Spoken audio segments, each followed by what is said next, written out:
더욱 든든합니다. 내가 매일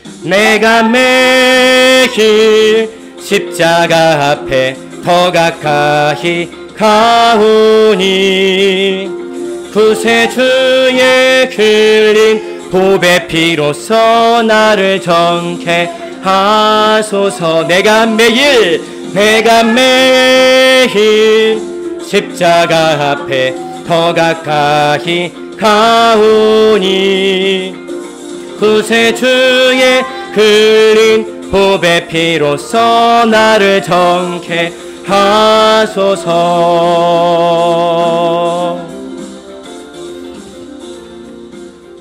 오늘은 의롭다 여기시는 하나님이라는 제목으로 소요리 문답 32문, 33문을 함께 살펴보고자 합니다.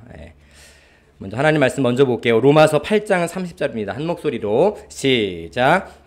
또 미리 정하신 그들을 또한 부르신 그들을 또한 의롭다 하시고 의롭다 하신 그들을 또한 영화롭게 하셨느니라. 아멘. 질문 드립니다. 32문입니다. 성령의 효력 있는 부르심을 받은 사람들이 이 생에서 무슨 유익을 얻습니까? 효력 있는 부르심을 받은 사람들은 이 생에서 의롭다 하심과 양자로 삼으심과 거룩하게 하심을 얻고 또한 그것들과 함께 오거나 그것들에서 나오는 유익을 얻습니다. 33문입니다. 의롭다 하심이 무엇입니까? 의롭다 하심은 하나님께서 값없이 주시는 은혜의 행위이고 이로써 그분이 우리의 모든 죄를 용서하시고 우리를 자기 앞에서 의롭다고 여겨주십니다. 이것은 오직 그리스도의 의를 우리에게 돌려주시는 일이고 우리는 오직 믿음으로 받습니다. 아멘. 우리 지금까지 성령의 효력 있는 부르심, 또 지난주에 여러분 설교 제목을 기억하는지 모르겠어요. 칠판을 한 번이라도 봤다면 회개는 회개인데 그냥 회개가 아니라 앞에 뭐 단서가 붙었죠. 어디에 이르는 회개? 생명에 이르는 회개에 대해서 지난주에 살펴봤어요. 중요한 사실은 내가 성령의 효력 있는 부르심을 마음속으로 혹은 영혼으로 받는 것도 회개는 회개인데 생명에 이르는 회개를 할 수 있는 것도 내 의지가 아니라 전부 다 하나님의 은혜라는 거예요. 하나님 말씀을 들을 때 나는 왜 회개가 안 돼? 나는 마음속에 아무런 울림이 없지 자책할 필요가 없다는 거예요. 그건 우리 의지로 되는 게 아니라 하나님께서 허락하셔야, 바꿔 표현하면 하나님의 은혜만으로 가능한 일이기 때문에 그래요. 오늘은 이 죄인을 의롭게 하심에 해당하는 칭의, 의롭다 하신다는 말 다른 말로 칭의라고 말합니다. 칭의에 대해서 살펴볼게요. 목사님이 하나 글을 읽어줄게요. 화면에 나오진 않지만 집중해서 들어보세요. 하나님께서는 효과적으로 부르시는 사람들을 값없이 의롭다 여겨주신다. 우리의 죄를 용서하시고 우리의 인격을 의롭다고 인정하며 받아주신다. 이게 칭의라는 말의 의미예요. 설명해 줄게요. 자, 칭의라는 말은 법정에서 사용하는 말입니다. 어디에서 사용하는 말이라고요? 법정. 어떤 사람이 아주 심각한 죄를 짓고 판사 앞에 섰어요. 왜 섰을까요? 죄를 지었으면 죄에 합당한 벌을 받기 위해서, 이 판결을 받기 위해서 판사 앞에 서잖아요, 죄인이. 그런데 칭의란 말은 판사가 이 죄인에게 당신이 이제 죄 없습니다 라고 선언하는 거예요. 죄가 있어서 죄에 대한 형벌을 받으려고 법정에 끌려왔는데 판사가 당신이 이제 죄 없습니다. 나는 당신의 죄를 기억하지도 않습니다라고 법적으로 선언을 하는 거예요. 사면해버리는 거예요. 죄가 이제 없다고 선언하는 게 칭의라는 말입니다. 의롭게 여긴다라는 말이에요. 이 칭의는 어디에 뿌리를 두고 있을까? 목사님이 법정의 어떤 비유를 잠깐 이야기를 했지만 이 칭의라는 말, 누군가 의롭게 되는 건 그 근거, 뿌리가, 출발이 어디에 있을까요? 바로 예수님께서 하나님의 공의를 완전히 만족시킨 십자가 대속에 있습니다. 우리는 스스로 의로워질 수가 없어요. 그렇죠? 태어날 때부터 우리는 아담의 원죄를 한 사람도 예외 없이 다 가지고 태어나기 때문에 하나님 앞에 의로운 존재가 아니라 죄인으로 태어나는 거예요. 그런데 하나님이 여전히 죄인인 누군가에게 나는 너의 죄를 이제 보지 못한다. 너는 이제 죄가 없어. 나는 너의 죄를 이제 전혀 기억하지 못해 라고 말하는 근거가 내가 어떻게 착하게 살아서가 아니라 의롭게 살아서가 아니라 예수님께서 십자가에서 자기 몸을 제물로 들이셔서 단번에 죽으신 그 사건을 믿는 그 믿음을 보시고 나를 의롭다고 하신대요. 이해가 돼요? 내가 어떻게 착한 일을 많이 해서 선한 일을 많이 해서 이웃을 많이 도와서 불쌍한 사람들을 많이 도와서 야, 너 정말 착하게 사네? 너는 오늘부터 의인이라고 불러줄게 라고 하나님이 말씀하시는 게 아니라 여전히 죄를 짓고 있는데 여전히 잘못하고 있는데 하나님이 그런 누군가에게 여전히 죄인인데 나는 더 이상 너의 죄를 보지 못한다라고 선언하시는 거예요.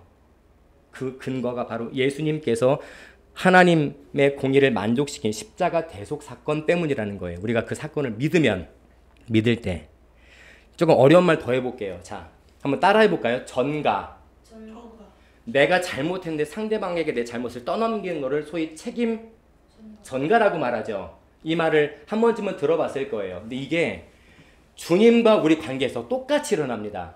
우리가 아담과 하와가 타락한 사건을 알고 있죠.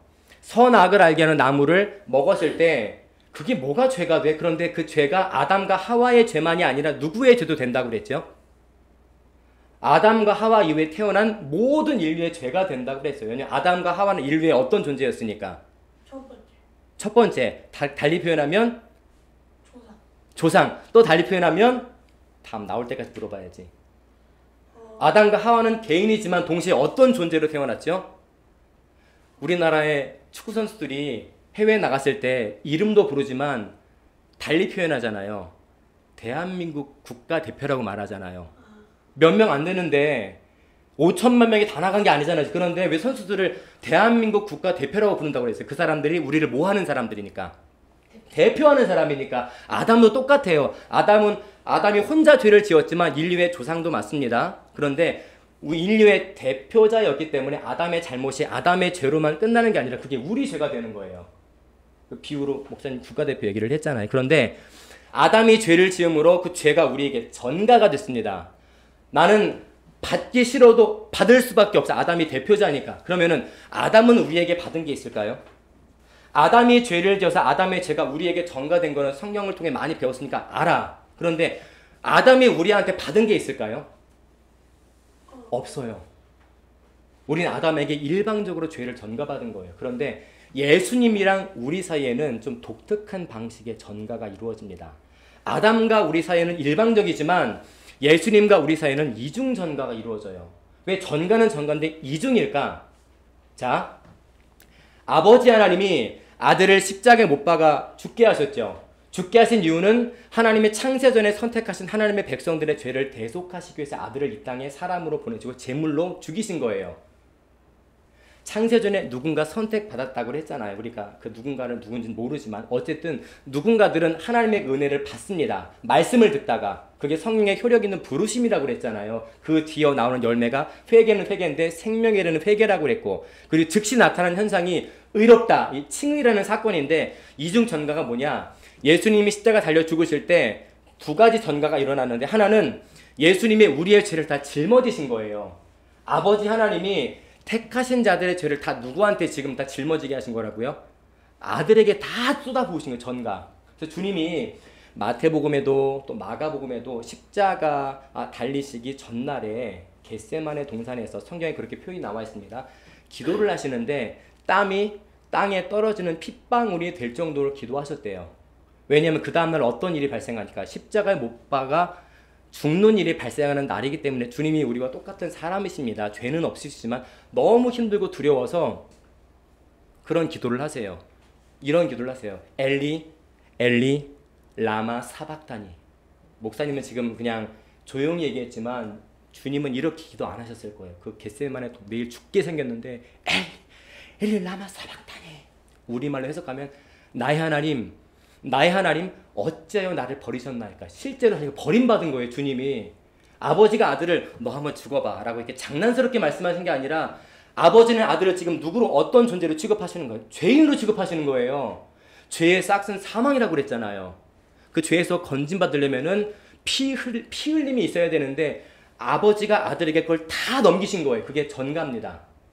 예수님은 죽은 척 하신 게 아니에요. 무덤에 묻히신 척 한 게 아니라 실제로 죄인으로 죽으신 거예요. 우리의 죄를 다 감당하시고. 약간 목사님의 전가는 전가인데 이중 전가라고 그랬죠. 예수님이 그 우리의 죄를 다 짊어지시고 죽으셨습니다. 그러면은 우리의 죄는 어디 있어요? 예수님이 가져가신 거예요.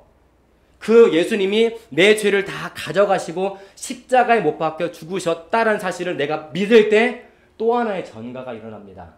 주님께서 이 땅에 아기로 오셔서 태어나셔서 행하신 모든 일들이 있죠. 고난당하시고 십자가에 못 박혀 죽으시기까지 말씀에 순종하신 그 사건을 하나님이 민희가 지켰다고 인정하는 거예요. 한결이가 그렇게 안 살았는데, 민희가 그렇게 안 살았는데, 목사님이 주님처럼 안 살았는데 주님께서 내 죄를 다 짊어지시고 십자가에 못 박혀 죽으셨다는 사실을 믿으면 하나님이 믿는 그 사람에게 죄를 볼 수가 없다. 왜냐하면 주님의 의가 나에게 가득한 거예요. 주님이 행하신 게 내가 행한 게 되는 거예요. 나는 행한 적이 없는데. 그게 믿음이라는 것으로 우리가 받는 겁니다. 한번 따라해 볼까요? 믿음은 주님의 의를 받는 빈손입니다. 우리는 빈손을 갖고 있어요. 우리의 삶을 자세히 뜯어보면은 발견되는 건 죄밖에 없습니다. 그런데 주님이 그 죄를 심지어 과거에 지은 죄, 지금 짓고 있는 죄, 앞으로 미래 지을 죄까지 다 가져가신 거예요. 하나님이 아들에게 다 짊어지셨어요. 그리고 내가 창세전에 택한 백성들을 위해서 죽어라 라고 말씀하셨을 때 주님은 그대로 순종하셨습니다. 그런데 그 전날이 너무 힘드니까, 너무 두려우니까 아버지가 실제로 자기를 버렸다는 게 느껴지는 거야. 자기 편이 세상에 아무도 없어. 주님은 원래 하나님이셨잖아요. 그쵸? 이미 태초에 온 우주 만물을 창조하실 때 아버지만 계셨던 게 아니라 아들도 있었고 성령도 같이 계셨습니다. 삼위일체라고 우리가 배우는데 그 영광스러운 주님께서 지금은 죄인으로 죽으시는 거예요. 이 땅에 사람으로 오셔서. 패션 오브 크라이스트라는 영화가 있습니다. 영화 중에 한 장면이 있어요. 예수님이 십자가 못 박혀서 딱 고개를 떨구시고 운명하실 때 저 하늘에서 카메라가 하늘로 쭉 올라갑니다. 이만한 물방울이 뚝 떨어져요. 하나님의 눈물을 그렇게 표현한 거예요. 그렇지 않습니다. 하나님은 그런 분이 아니에요. 뭐 인간적인 생각이지. 하나님은 예수님을 죽이시고 내 아들 어떻게 하지? 이런 분이 아니에요. 그냥 죄인으로 죽이신 거예요. 그 죄가 누구 죄라고요? 예수님의 죄가 아니라 내 죄 때문에 죽이신 거래. 내 죄 때문에. 그러니까 눈물 같은 게 없다고. 하나님은 몸이 없으니까. 예수님이 내 죄를 다 짊어지시고 죽으신 사건을 믿을 때 하나님이 저 하늘 법정에서 민희가 그 사실을 믿을 때, 한결이가 그 사실을 믿을 때 나는 이제 너에게서 죄를 찾아볼 수가 없다. 당연히 못 찾으시죠. 주님께 다 그걸 짊어지셨으니까. 그 사실을 믿을 때 이루어지는 사건이 바로 너는 이제 의롭다라는 거예요. 그 의가 내 의가 아니라 주님의 의인데 그게 나의 의로 주신대요. 이게 이중전가입니다. 내 죄는 주님께, 주님의 의는 나에게. 이게 이중전가예요. 아까 아담을 먼저 이야기한 이유가 아담이 처음 타락했을 때 아담의 죄는 우리에게 일방적으로 왔다고 했잖아요. 근데 아담은 우리에게 아무것도 받은 것이 없습니다. 근데 우리는 주님께 믿음으로 의를 받는 존재가 됐다는 거예요. 자, 칭의라는 말 우리가 살펴보고 있는데 칭의는 또 뭐 성령의 효력 있는 부르심, 또 생명에 이르는 회개, 또 앞으로 다음 주는 커버넌트이니까 그 다음 주에 계속 배울 몇 가지의 그런 일련의 사건들은 전부 다 하나님의 은혜입니다. 자, 하나님의 무조건적인 은혜의 행위인데 칭의는 주님의 의를 우리에게 전가하는 사건이에요. 전가란 말 우리가 알죠? 내 걸 다른 사람에게 넘기는 걸 말해요. 아까 이중 전가를 말했으니까 주님과 우리 사이에 뭔가 동시에 이루어졌다는 뜻을 말합니다. 그리고 칭의는 너는 이제 의로와 라고 말씀하시는 것은 과거, 현재, 미래의 모든 죄를 다 용서하신 거예요. 한결이가 내일 무슨 죄를 지을지 한결이 모르죠. 민희가 내일 무슨 죄를 지을지 민희는 모르잖아요. 내가 내일 이 죄를 지어야지 막 죄를 계획하진 않잖아요. 그냥 살다 보니까 실수하고 죄를 짓는데 하나님은 내일 무슨 죄를 지을지까지 다 아시고 용서하신 거예요. 우리 주님은 이 땅에 사람으로 오셨지만 왜 주님의 죽으심이 나의 과거, 현재, 심지어 아직 짓지도 않은 죄까지 용서하실 수 있는 능력이 있을까? 주님은 사람이시지만 동시에 영원하신 하나님이시기 때문에 주님의 죽으심은 우리의 모든 죄를 씻어내기에 충분한 능력이 있다는 거예요. 그리고 이 칭의, 너는 의로와 나는 너에게서 죄를 하나도 볼 수가 없어 라는 칭의 사건은 반드시 창세전에 하나님께서 택하신 자들에게만 나타나는 사건이라는 거예요.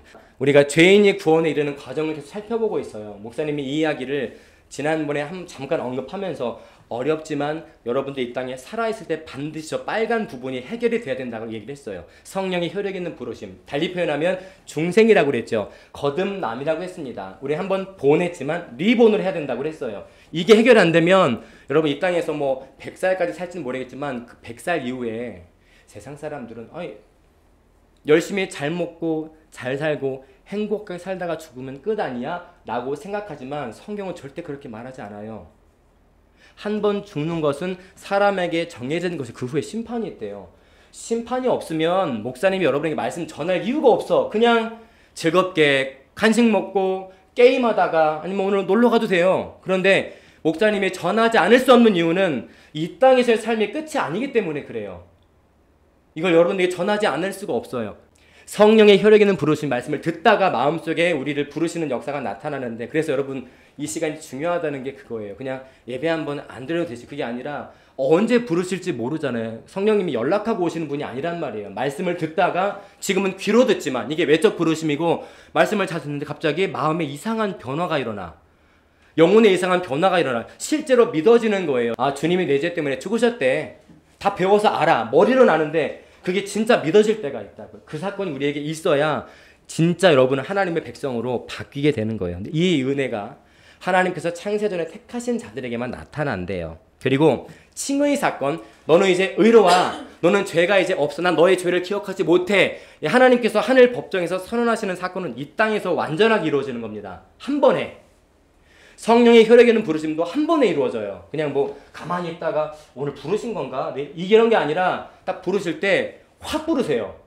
그리고 나의 습관이나 나의 생각이나 가치관이 완전히 바뀝니다. 연습해서 바뀌는 것도 아니고 배워서 바뀌는 것도 아니고 성령께서 여러분의 마음을 바꿔버려요. 성향을 바꿔버려요. 이 땅에서 이 칭의 사건은 단번에 한 번에 일시에 이루어지는 사건입니다. 이게 구원의 기초인데, 또 한 가지 말해볼게요. 내가 그럼 믿음이 있는지 어떻게 알지? 믿음은 눈에 보이지도 않는데. 내가 하나님께 너 이제 의로와, 난 너의 죄를 볼 수 없어 라고 내가 하늘 법정에서 말씀하셨는지 안 하는지 어떻게 알아? 들은 적이 없는데. 없잖아요. 하나님 음성으로 민희야 너는 이제 의롭다 이렇게 말씀하시는, 우리 음성으로 말씀하시는 분이 아니에요. 어떻게 알지? 이어서 한 가지만 더 중요한 말을 할게요. 내가 하나님의 백성인지 내가 믿음이 있는 자인지 하나님께서 이제 한결아 너는 의로와, 민희야 너는 의로와 라고 하신 게 정말 진짜 나에게 적용된 사건인지 알려면 칭의가 낳는 한 가지 열매를 봐야 됩니다. 한번 따라해 볼까요? 화. 성화가 뭘까요? 화는 변화할 때 쓰는 그 화를 말해요. 아주 변화네. 변해가 아니라 성은 거룩할 성자를 말합니다. 민희를 보는데 볼 때마다 예전에 없던 행동들을 해. 예전에 없던 말을 해. 근데 그 말이, 그 행동들이 거룩한 행동들이에요. 거룩한 말들이에요. 책에서 보고 배운 말이 아니라 성령께서 자연스럽게 마음속에서, 영혼 속에서 역사하시니까 없던 하나님 말씀을 자꾸 묵상하게 되고 말하게 되고 행동하게 된다는 거예요. 자, 칭의는 이 생에서 단번에 이루어지는 사건이라고 했죠. 칭의는, 성화는 평생 이루어집니다. 갑자기 어느 날 짠 거룩해지는 게 아니라 계속 거룩해지는 거예요. 오늘보다 내일, 내일보다 모레. 이것 역시 하나님의 무조건적인 은혜인데, 칭의는 그리스도의 의를 우리에게 전가하는 사건이라고 그랬죠. 근데 성화는 좀 이렇게 병원에서 쓰는 표현을 해볼게요. 우리에게 주입되는 사건이에요. 은혜를 주입하십니다. 영양제를 주사로도 맞거든요. 알약으로도 먹지만, 그러면 영양제 먹었으니까 몸에 어떤 반응이 나타나죠? 그 영양제가 나에게 맞는 영양제라면 튼튼해지지 않겠어요? 어떤 영양이 보충되겠죠. 분명히 몸에 나타나요. 비타민을 먹든 오메가3를 먹든 영양제를 먹든 몸에 나타난다고요. 성화는 성령께서 우리에게 계속 주입하세요. 그래서 내가 이렇게 전에 안 살았는데 왜 이렇게 사라지지? 사라지게 만드시는 게 은혜를 우리에게 주셨기 때문에 그래요. 사라지게 인도하시기 때문에. 또 한 가지, 내가 하나님의 은혜를 받았다면, 성령의 효력 있는 부르심을 받았다면, 또 한 가지 생명의 이른 회개를 거쳐서 의롭다 하심을 받은 자가 맞다면 죄를 억제하는 능력이 생깁니다. 이게 억제한다는 게 100%딱 끊는다는 말은 아니에요. 왜냐하면 성화는 평생에 걸쳐서 이루어진다고 그랬잖아요. 칭의는 단번에 이루어지지만 성화는 조금씩 이루어집니다. 어떤 분들은 어른들 가운데 어떤 분은 하루아침에 담배가 끊어지는 분도 있어요. 갑자기 담배 냄새가 너무 꼬린내가 나는데 이거 내가 그거 어떻게 폈지? 술이 실제로 한 3, 40년 동안 계속 마셨던 사람이 갑자기 술을 마셔서 토를 해. 구역질이 난대요. 이렇게 역사하시는 경우도 있지만 대부분은 서서히 끊어집니다. 끊어지게 하시는 힘을 우리에게 공급하신다는 거예요. 성령께서. 그리고 칭의 사건은 모든 사람들에게 동일하게 나타납니다. 어떤 사람은 큰 칭의, 어떤 사람은 작은 칭의, 어떤 사람은 중간 칭의가 아니라 모든 사람들에게 의롭다 하심이 똑같이 나타나요. 그런데 성화는 다 달라요. 왜냐하면 여러분 각자가 연약한 부분이 다르잖아요. 민희가 연약한 부분이 있고 한결이가 연약한 부분이 있고 죄를 말합니다. 목사님이 연약한 부분이 있어요. 그런 부분들을 하나님께서 각자의 상황과 그 모습에 맞게 억제케 하시는 모습으로 우리에게 나타나 주신다는 거예요. 아까 말했습니다. 이 땅에서 완성되지 않는다고 그랬어요. 구원의 완성을 향해 자라갈 뿐이에요. 여러분 키가 자라죠? 몸무게가 여러분 쫄았으면 좋겠어요? 몸무게 늘었으면 좋겠어요? 쫄았으면 좋겠어요? 어쨌든 내가 커간다는 건 뭔가 자란다는 거잖아요. 키도 자라고 몸무게도 많아지고 근육량도 많아지고 이렇게 계속 우리에게 주입해 주시는 거예요. 그리스도의 모습을 닮아가게 평생에 걸쳐서 닮아가게 만드시는 게 칭의가 낳은 열매 성화라는 거예요. 자, 아까 전가라는 말을 했습니다. 그리스도의 의를 어떤 사람에게 전가하는 것은 그리스도의 의를 전가받은 그 사람이 이제 하나님이 그 사람 볼 때 의를 전가받았다면 율법을 다 행했다고 하나님의 말씀대로 다 살았다고 하나님께서 인정해 주시는 거. 이게 법적인 선언이라고 그랬죠. 우리가 이런 많은 일련의 과정들이 있지만 반드시 하나님의 말씀을 듣는 자리를 반드시 지켜야 되고 또 하나님께 기도하는 마음으로 말씀을 들었으면 좋겠어요. 목사님 오늘 말씀 너무 어려워요. 어려울지라도 지혜를 계속 구하면서 말씀을 들어보는 거예요. 나에게 의로움이 있나? 주님의 의가 나에게 전가된 적이 있나? 나는 회개한 적이 있나? 근데 성경을 보니까 의로움은 칭의는 회개하지 않고는 주어지지 않는데요. 가만히 있다가 말씀 듣다가 나 의로워진 것 같아. 부르르 떠는 게 아니라 회개하는 자에게 회개하고 주님을 믿는 자에게 의롭다 선언해 주신대요. 칭의의 선결 조건이 있죠. 가만히 말씀 듣다 갑자기 의가 오는 게 아니라 말씀을 듣는데 성경에 군인들도 나오고 또 나라의 권세자들 왕들 많이 나옵니다. 근데 세례 요한에게 세례를 들었을 때 세례 요한이 아주 독서를 품었어요. 당신의 죄를 회개하라. 천국이 가까이 왔다 회개하라. 그랬더니 그 중에 하나님이 택한 백성들이 요한 앞으로 다 나와서 무릎을 꿇는 거야. 그리고 이렇게 말합니다. 마음에 찔려서 우리가 왔는데 우리가 어떻게 해야 됩니까? 이게 정상적인 반응이 하나님의 백성들의 말씀을 들었는데 아무런 느낌이 없다면 여러분 더 기도해야 됩니다. 성령님이 내 마음 가운데 역사하시도록. 세례 요한 당시에 그 왕들, 군사들은 그 말씀을 듣자마자 고꾸라져 버렸어요. 그 앞에 나와서 군인들이 말합니다. 요한 선생님, 그럼 우리 어떻게 해야 됩니까? 요한이 말해주죠. 그냥 그 현실 그대로 말합니다. 당신 군인이죠. 백성들 힘으로 압제하지 마세요. 군인으로서의 그 역할만 감당하세요. 왕이 또 와요. 권세자들이 와요. 그럼 우리는 어떻게 해야 됩니까? 당신들 힘이 있죠. 권력이 있죠. 권력으로 백성들을 힘들게 하지 마세요. 정당하게 사용하세요. 그 자리에서 다 회개하고 구원을 받습니다. 우리는 학생이니까 학생으로서의 어떤 본분이 있죠. 또 살아가면서 우리가 해야 될 것들이 많이 있는데 첫째 말씀을 듣다가 하나님께서 부르심이 있다면 자꾸 내가 어떻게 해야 되지 하나님께 물어보세요.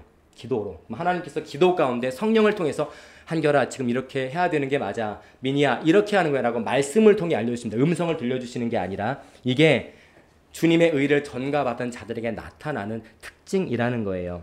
우리가 의를 전가받으면 우리의 삶의 변화가 나타나고 했습니다. 자, 세 번째 이런 표현을 써봐요. 주님의 의를 전가받은 사람은 나를 지배하는 지배 원리가 바뀐다고 그랬어요. 또 한 가지 주님께서 나를 성령을 통해 통치하시면 주관하시면 그동안 즐거웠던 것들이 더 이상 즐거워지지가 않습니다.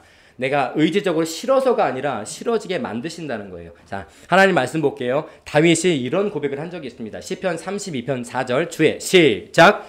주의 손이 주야로 나를 누르시오니 내 진액이 빠져서 여름 가뭄에 마름같이 되었나이다. 아멘. 이렇게 다윗을 대하시는 거예요. 주의 손이 주야로, 주야는 뭐예요? 낮과 밤 하루 종일 하나님이 다윗을 계속 누르신대. 다윗이 그랬더니 내 진액이 빠져서 여름 가뭄에 마름같이 되었나이다. 다윗의 모습을 보니까 비가 하도 안 와서 쩍쩍 갈라진 땅처럼 보이는 거예요. 몰골이. 하나님이 그렇게 힘들게 하신 거예요. 회개를 요구하시는 하나님이 그렇게 다윗을 다루셨다는 거죠. 에베소서 1장 7절 볼까요? 그 은혜를 경험한 사람의 특징입니다. 우리는 시작. 우리는 그리스도 안에서 그의 은혜의 풍성함을 따라 그의 피로 말미암아 속량 곧 죄사함을 받았느니라. 아멘. 이게 믿어지는 사람에게 의의가 선언되는 거예요. 믿어지는 사람에게. 로마서 5장 19절입니다. 집중해서 볼게요. 한 사람이 시작. 한 사람이 순종하지 아니함으로 많은 사람이 죄인 된 것 같이 한 사람이 순종하심으로 많은 사람이 의인이 되리라. 저기 한 사람, 또 그 뒤에 또 한 사람이 나오는데 앞에 한 사람이 순종하지 아니함으로 많은 사람이 죄인이 되었다. 이 앞에 한 사람은 누구를 가리킬까요? 이 사람 때문에 모든 인류가 죄인이 됐대요. 아담을 말하는 거예요. 그런데 뒤에 또 한 사람이 순종하심으로 많은 사람이 의인이 된대요. 예수님을 말하는 거예요. 인류의 죄가 들어오게 한 것도 한 사람인 것처럼 인류의 의가 들어오게 하시는 분도 한 사람, 바로 예수 그리스도라는 말씀이에요. 이 말씀 목사님이 바꿔서 표현해 볼게요. 한 사람이 순종하지 아니함으로 많은 사람이 죄인 된 것 같이 인정하죠. 아담 때문에 모든 인류가 죄인으로 태어난다는 거. 그걸 뒤이어서 말씀합니다. 한 사람이 순종하심으로, 이 순종과 한 사람 사이에 율법에 완전히 순종하심으로 많은 사람이 의인이 되리라. 바꿔 표현하면 율법에 완전히 순종하신 주님을 믿으면 많은 사람이 하나님께로부터 의롭다 인정받게 된다는 거예요. 오늘 칠판에 써놨죠. 의롭다 여기시는 하나님, 그렇게 칠판에 써놨어요. 주님의 이 삶을, 주님께서 행하신 모든 것들을 믿으면 하나님이 믿는 그 사람에게 의롭다고 여겨주신다는 말씀이, 한 사람이 순종하심으로 많은 사람이 믿으면 의롭다 여겨지리라 라고 말씀하는 거예요. 네, 말씀을 정리합니다. 오늘 되게 어려운 말씀일 거예요. 되게 어려운 말씀이고 아마 몇 번을 들어도 그래, 칭의란 단어는 기억날 수 있으면 그게 무슨 뜻이었지? 아까 뭐 전가란 말을 했는데 무슨 전가였지? 한번 집에 가서 문득 생각이 나거든. 묵상을 해보세요. 아, 아담은 나에게 죄밖에 안 줬구나. 근데 주님은 나에게, 주님을 믿을 때 주님의 의를 내 것처럼 나에게 허락하셨구나. 그 의가 있는 자들이 하나님의 백성으로 인정받는 거예요. 의. 칭의라는 말은 신분의 변화를 말합니다. 어떤 사람이 태어나 보니까 노비야. 노비인 이유는 엄마 아빠가 노비니까. 엄마 아빠는 왜 노비일까? 할머니 할아버지가 노비니까. 그냥 조상 대대로 노비여서 그 사람은 노비로 태어나는 거예요. 이게 이제 죄를 비교할 때 목사님이 언젠가 이런 표현을 했었는데, 그런데 나는 늘 노비야. 맨날 그 집신 하나 신고, 그 투더진 집신 신고 남의 집에 종으로 이렇게 그냥 살고 시키는 거 하면서 살았는데, 갑자기 어느 날 그 고을에, 그 마을에 가장 큰 부자가 나를 딱 보더니 너 오늘부터 내 아들 할래? 내가 아들이 되고 싶어요 라고 말한 적도 없어. 그냥 갑자기 나한테 오더니 너 오늘부터 내 아들 해라. 아들이 되었어요. 그 사람의 그 권위로 아들이 됐다. 그 집에 들어갔단 말이에요. 그러면 그 순간부터 옷이 바뀌고 신발이 바뀌고 식사가 다 달라집니다. 자는 방도 다 바뀌어요. 왜냐면 그 마을에서 가장 큰 부잣집의 아들로 입양됐으니까. 이게 의롭다 하시는 사건이, 신분이 바뀌는 사건입니다. 그러면 내내 노비로 살다가 부잣집의 아들로 입양됐단 말이에요. 그럼 입양된 그 사람이 여전히 노비처럼 살까요? 좋은 옷 주는데 아버지 저는 거적대기가 좋습니다. 누더기가 더 좋아요. 그렇게 말할 수 있을까요? 아니죠. 이미 아버지가 최고의 부자니까 좋은 옷을 입는 거예요. 메이커 신발을 신는 거예요. 누가 먹다 남은 그런 음식물 쓰레기를 먹지 않고 날마다 상다리가 부러지는 그 진수성찬을 먹게 됩니다. 아버지가 부자니까. 이게 죄인이 의인이 되었을 때 신분이 바뀌는 모습이에요. 자, 신분이 바뀌었다는 거는 모습만 바뀐 게 아니라 삶도 바뀝니다. 맨날 돼지우리에서 남이 먹던 거 먹었던 사람이 이제 맨날 정말 김이 모락모락하는 하얀 쌀밥을 먹게 되는 거. 이게 신분이 바뀌면 삶의 태도도 바뀌게 되는 거예요. 이게 칭의와 성화를 말하는 거예요. 오늘 말씀을 잘 기억하셔서 우리 학생들이 말씀이 선포되는 자리를 끝까지 지킬 때 성령께서 반드시 우리를 의롭다 여겨주시고, 믿을 때, 주님의 의를 믿을 때 의롭다 여겨주시고, 우리를 하나님의 자녀로 입양해 주셔서 하나님이 원하시는 모습으로 반드시 만들어 가 주실 것입니다. 그래서 이 자리에 앉은 여러분들이 하나님 굉장히 기뻐하실 거라 확신을 해요. 기도합니다. 하나님 감사합니다. 오늘 의롭게 여겨주시는 하나님이라는 제목으로 칭의에 대해서 잠시 살펴보았습니다. 주님께서 이 땅에 참 사람으로 오셔서 행하신 모든 일들, 더 나아가 인류의 죄를 다 짊어지시고 하나님이 택하신 자들의 죄를 다 짊어지시고 십자가에 못 박혀 죽으신 그 사건을 믿는 자들에게는 주님께서 행하신 모든 그 의를 나의 의로, 우리의 의로 적용해 주신다 말씀하셨으니 하나님, 우리는 여전히 죄인이고 여전히 죄 가운데 살아가고 있지만 주님의 그 행하심을, 주님의 죽으심을 믿을 때 주님의 의를 우리에게 허락해 주셔서 날마다 주님의 모습으로 성숙해가고 변해가는 우리 미니와 한결이의 삶이 될 수 있도록 은혜를 허락하여 주옵소서. 말씀이 선포되는 자리에 우리 학생들을 불러주시니 참 감사합니다. 매 주일마다 더 지혜를 구하고 또 기도하며 하나님의 말씀을 깊이 깨달아 우리의 삶 가운데 세상이 감당할 수 없는 하나님의 능력과 하나님의 지혜와 주님의 사랑에 가득 차고 넘쳐날 수 있도록, 그리하여 우리를 바라보는 모든 친구들이 정말 달라진 모습 가운데 함께 주님께 나와 주님께 영광 돌리고 주님께 예배하는 그런 귀한 열매들이 나타날 수 있도록 미니와 한결이의 삶을 성삼위 하나님께서 일생 동안 책임져 주옵소서. 끝까지 함께 해주실 줄로 믿사옵고 우리를 구원해 주신 예수님의 이름으로 간절히 기도드립니다. 아멘.